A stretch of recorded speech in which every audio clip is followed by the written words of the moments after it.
नमस्कार. दरवर्षीप्रमाणे याही वर्षी भारताचा अर्थसंकल्प सादर झाला आहे. पण हे फक्त आकडे नाहीत, तर हे आपल्या देशाच्या भविष्याचं एक चित्र आहे. चला तर मग अर्थमंत्री निर्मला सीतारामन यांनी सादर केलेल्या या अर्थसंकल्पात आपल्यासाठी आणि देशासाठी नक्की काय आहे, हे अगदी सोप्या भाषेत समजून घेऊया. एक इंटरेस्टिंग गोष्ट सांगतो. आपण सगळे याला बजेट असं म्हणतो, पण गंमत म्हणजे आपल्या संविधानात हा शब्दच नाहीये. तिथे याला वार्षिक वित्तीय विवरण असं म्हटलं जातं. ही तशी लहानशी गोष्ट आहे, पण यातून या डॉक्युमेंटचं कायदेशीर महत्त्व किती आहे हे आपल्याला कळतं. यंदाच्या अर्थसंकल्पाने काही विक्रमच केले आहेत.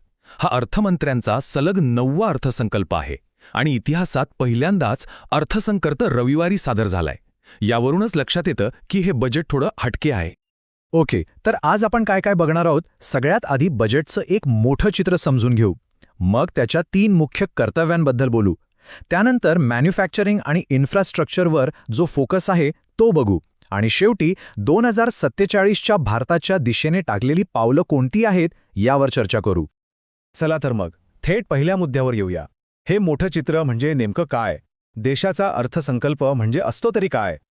हे अगदी आपल्या घराच्या बजेटसारखं आहे. खरंच, जसं आपण विचार करतो की आपला पगार किती आहे आणि आपल्याला महिनाभरात कुठे कुठे खर्च करायचा आहे, तसंच सरकार देशाच्या उत्पन्नाचा अंदाज घेऊन विकास कामांवर आणि वेगवेगळ्या योजनांवर किती खर्च करायचा याचं नियोजन करतं. हाच तो ताळेबंद. आता या बजेटच्या केंद्रस्थानी आहे 3 महत्त्वाचे स्तंभ. सरकारने यांना कर्तव्य असं नाव दिलंय. हे फक्त आर्थिक आकडे नाहीत, तर भारताच्या विकासाची एक दिशा आहे, एक विजन आहे. ही 3 कर्तव्य म्हणजे या बजेटची जणू ब्लूप्रिंटच आहे. पहिलं म्हणजे आर्थिक विकासाला गती देणं, दुसरं म्हणजे सामान्य लोकांच्या ज्या अपेक्षा आहेत त्या पूर्ण करणं, आणि तिसरं म्हणजे विकासाचा फायदा अगदी शेवटच्या माणसापर्यंत पोहोचवणं. आता पाहूया हे प्रत्यक्षात कसं साधलं जाणार आहे. तर पहिलं कर्तव्य आहे भारताच्या उत्पादन क्षमतेला म्हणजेच मॅन्युफॅक्चरिंगला बळ देणं. आणि यावर सरकारने खूप मोठा भर दिलाय. बायोफार्मा शक्ती उपक्रम हा एक खूप मोठा आणि महत्त्वाकांक्षी प्रोजेक्ट आहे. याचा उद्देश फक्त औषधं बनवणं नाही, तर बायोलॉजिक्ससारखी अत्याधुनिक जीवशास्त्रावर आधारित औषधं तयार करणारं एक ग्लोबल हब बनणं आहे. आणि यासाठी गुंतवणूक किती आहे? तब्बल 10,000 कोटी रुपये. आता बोलूया सेमीकंडक्टरबद्दल. सोप्या भाषेत सांगायचं तर ही आपल्या मोबाईलपासून ते गाडीपर्यंत सगळ्या इलेक्ट्रॉनिक उपकरणांचा मेंदू असते. इंडिया सेमीकंडक्टर मिशन 2.0चा उद्देश एकदम स्पष्ट आहे. या चिप्ससाठी दुसऱ्या देशांवर अवलंबून न राहता त्या आपल्याच देशात बनवणं. हा एक प्रचंड महत्त्वाचा स्ट्रॅटेजिक निर्णय आहे. हा आकडा बघा, 40,400 कोटी रुपये. आणि हा पैसा फक्त मोबाईल किंवा टीव्ही जोडण्यासाठी नाहीये, तर त्यांचे जे मूळ भाग आहेत, जे कंपोनेंट्स आहेत, तेच भारतात बनवण्यासाठी आहे. म्हणजे हा मेड इन इंडियाच्या पुढचा खूप मोठा टप्पा आहे.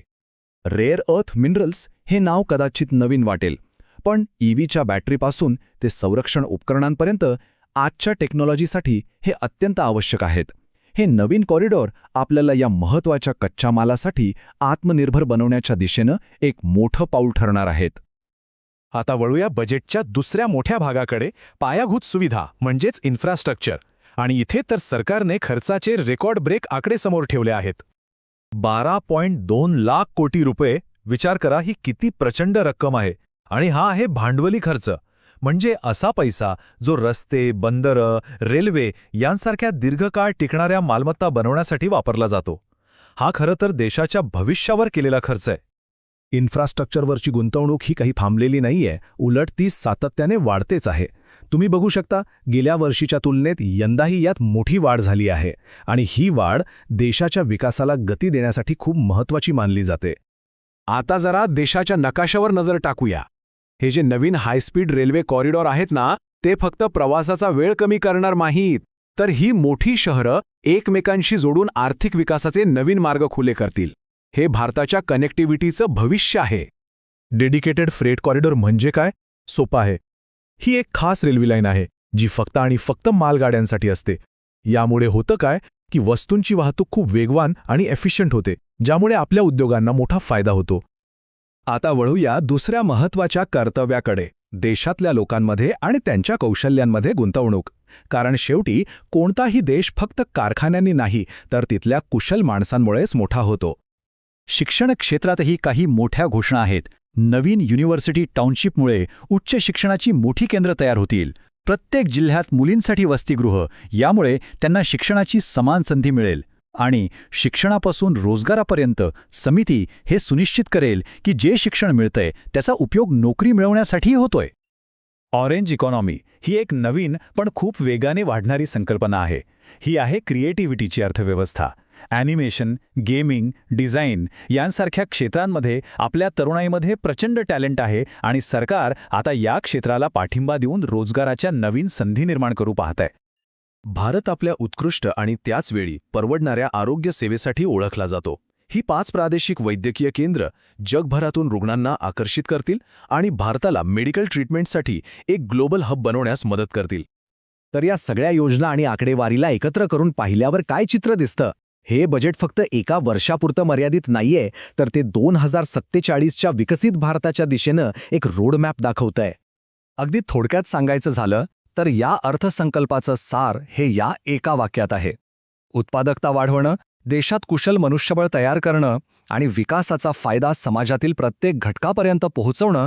या त्रिसूत्रीवर विकसित भारताचा पाया रचण्याचा हा एक प्रयत्न दिसतो. आणि शेवटी एक महत्त्वाचा प्रश्न उरतोच.